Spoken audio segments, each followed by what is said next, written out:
एक तरफ चाइना अपने सबसे एडवांस्ड स्टेल्थ फाइटर जे-35 का एक्सपोर्ट वेरिएंट हैंगर से बाहर निकाल रहा है। दूसरी तरफ इंडिया का 5वीं पीढ़ी का लड़ाकू विमान ए-मसीह अभी ड्राइंग बोर्ड पर है। ऑपरेशन सिंदूर में पाकिस्तान ने चाइनीज जे-10C और जे-17 से इंडिया का सामना किया। अब सोचिए, अगर उसके पास फिफ्थ जनरेशन स्टेल्थ जेट आ जाए तो बैलेंस कितना बदल सकता है। यही सवाल आज पूरे साउथ एशिया में गूंज रहा है। तो चलिए शुरू करते हैं। मई 2026 में चाइनीज नेशनल टेलीविजन सीसीटीवी पर एक फुटेज आई जिसमें एक फाइटर जेट हैंगर से रोल आउट होता दिखा। सीरियल नंबर 001, बॉडी पर एवीआईसी यानी aviation industry corporation of China का लोगो। हांगकांग के मिलिट्री कमेंटेटर लियांग वोलियांग ने साउथ चाइना मॉर्निंग पोस्ट को बताया कि यह एक कंप्लीट प्रोडक्ट है जो एक्सपोर्ट के लिए तैयार है।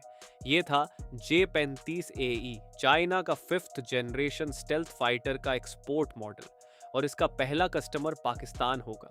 साउथ चाइना मॉर्निंग पोस्ट की मई 2026 की रिपोर्ट के मुताबिक पाकिस्तान एयर फोर्स ने ऑफिशियली कंफर्म किया है कि उसने जे-35 के लिए इनिशियल कोलैबोरेटिव एग्रीमेंट साइन कर लिया है। डिफेंस पोस्ट की रिपोर्ट बताती है कि इस पैकेज में 40 J stealth fighters, KJ-500 airborne early warning aircraft और HQ-19 ballistic missile defence system शामिल हैं। डिफेंस सिक्योरिटी एशिया के अनुसार डिलीवरी टाइम लाइन एक्सेलरेट करके मिड 2026 कर दी गई है, और न्यूज़वीक की रिपोर्ट कहती है कि पाकिस्तानी पायलट्स पहले से चाइना में इस जेट पर ट्रेनिंग ले रहे हैं। अब दोस्तों समझते हैं कि जे-35 है क्या। 1945.com की एनालिसिस के मुताबिक इसकी लेंथ 55 फीट है, विंगस्पैन 37 फीट और maximum take off weight 50,000 pounds. इसमें दो WS-19 इंजन लगे हैं, टॉप स्पीड मैक 1.8 है और कॉम्बैट रेडियस 600 माइल्स। वेपन्स में PL-10 शॉर्ट रेंज और PL-15 beyond visual range missiles शामिल हैं।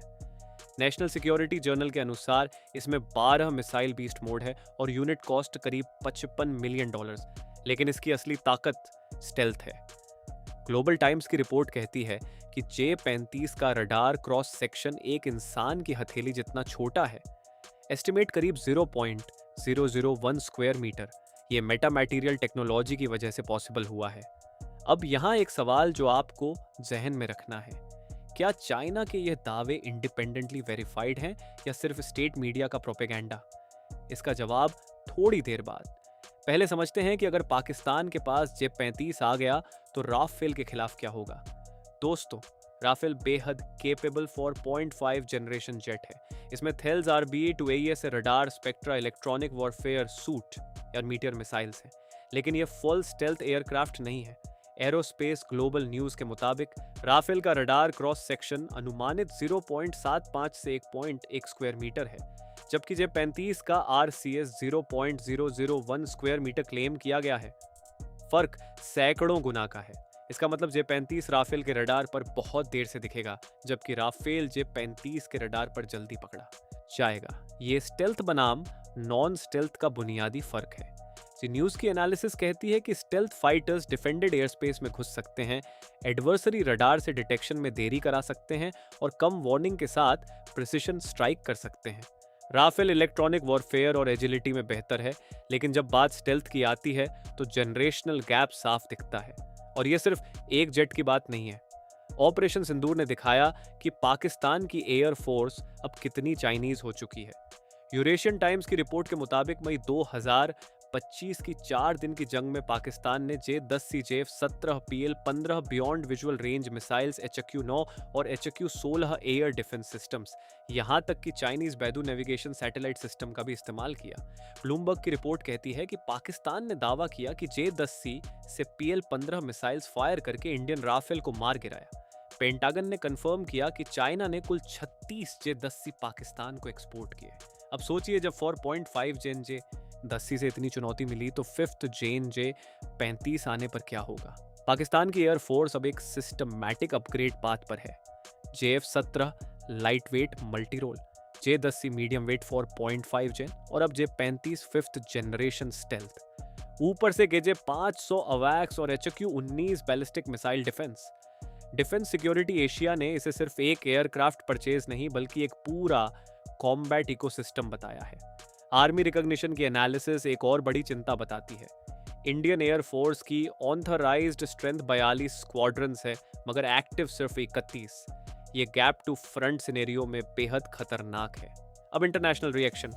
दोस्तों, दुनिया की बड़ी ताकतें इसे सीरियसली ले रही हैं। डिफेंस सिक्योरिटी एशिया की दिसंबर 2025 की रिपोर्ट बताती है कि पेंटागन ने 40 J-35 के ऑफर को कंफर्म किया।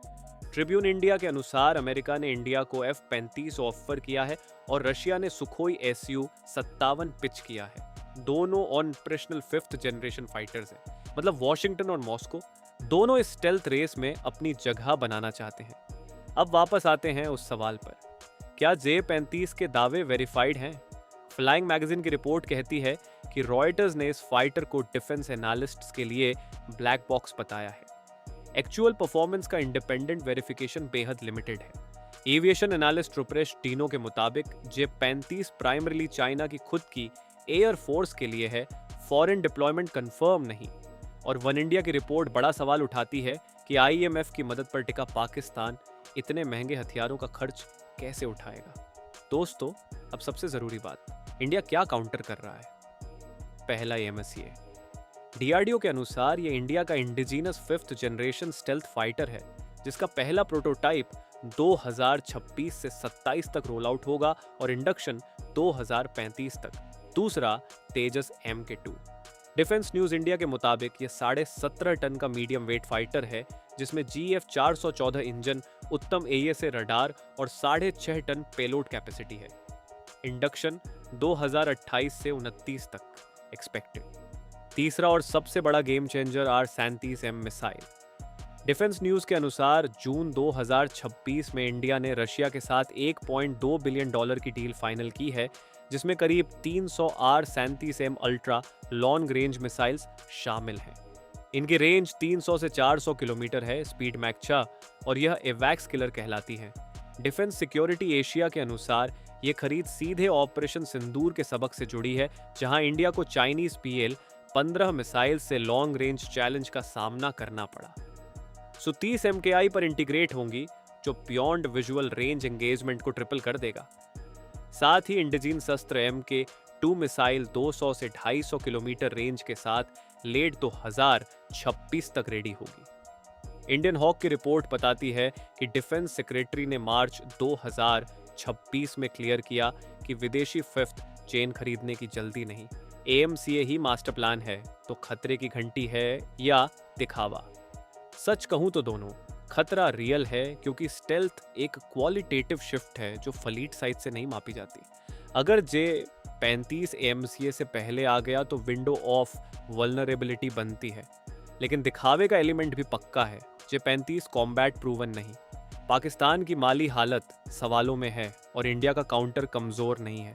R-37M तेजस, MK2 अस्त्र मिसाइल फैमिली और AMCA मिलकर एक मल्टी लेयर्ड रिस्पांस बना रहे हैं।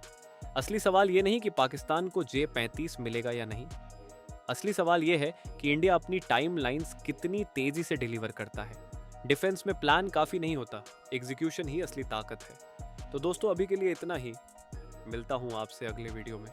तब तक के लिए जय हिंद, वंदे मातरम।